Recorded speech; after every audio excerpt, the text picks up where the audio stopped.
আব্বা তোমার জন্য আমার শখ আশা কিছুই পূরণ হলো না আব্বা। তোর যে শখ আল্লাহ, তোর স্কুলে পাঠালে তোর লেখাপড়া ঠিক মতো করিস না, তোর আবার কি শখ আল্লাহ করছে? তোর শখ আমি কোনটাও অপূরণ রাখছি? হ্যাঁ, সবগুলো শখই আমি তোকে পূরণ করছি। তাহলে লেখাপড়া করার মন চায় না। তুমি আমার কোন শখটা পূরণ করছো তুমি আমার কও আব্বা। ছোটবেলায় আমি কইছিলাম যে আমি ক্রিকেটার হবো, আমার একটা ব্যাট কিনে দাও। তুমি আমার কি করছাও? ওই তালের ডেকে ব্যাট বেনে দাও, আবার ওই সুপারি গাছের ফালটাতে ব্যাট বেনে দাও। ওটা এমন এমন বেকা বেকা, ওটার দিকে ব্যাট বল খেলাম যায়।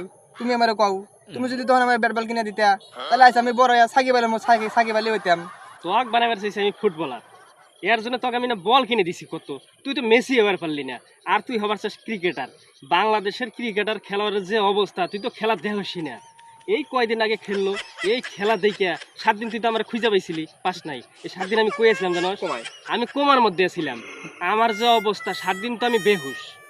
হ্যাঁ ঠিকই কইছা। এই বাংলাদেশের খেলা দেখে ওই যে খেলাটা শেষ হলো না, ওই খেলা দেখে আমি 3 দিন আমার মোবাইলে